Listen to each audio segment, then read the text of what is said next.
bom dia a todos que nos assistem. Sim, muito importante esse meu primeiro grande expediente, essa primeira participação, né, mais tempo na tribuna. Então, a gente pôde destacar um pouquinho do trabalho que já vinha sendo feito, trabalho que começou lá no passado, em Criúva, lá na Mulada, naquela questão do cercamento eletrônico, da questão da internet, depois, na sequência, a questão do trabalho desenvolvido junto ao deputado Neri na Assembleia Legislativa do Estado, né, que era um trabalho que eu fazia muito próximo às pessoas, um trabalho de estar próximo às comunidades e que, graças a Deus e graças àquele trabalho, me rendeu esses 3.362 votos. Né? Então, agora, como vereador, quero seguir dessa forma, trabalhando cada vez mais forte junto às comunidades, próximo às pessoas. O senhor também destacou a questão política, né, que pretende, das ideologias que são muito fortes hoje no nosso país. O senhor pretende ter a questão mais apaziguadora, assim podemos dizer.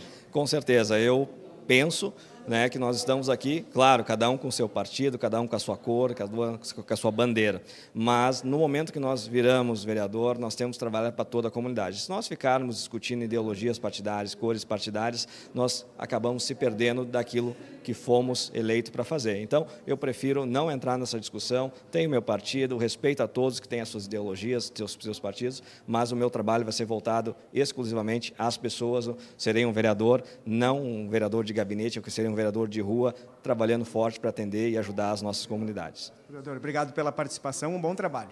Gratidão, fico à disposição sempre. Vereador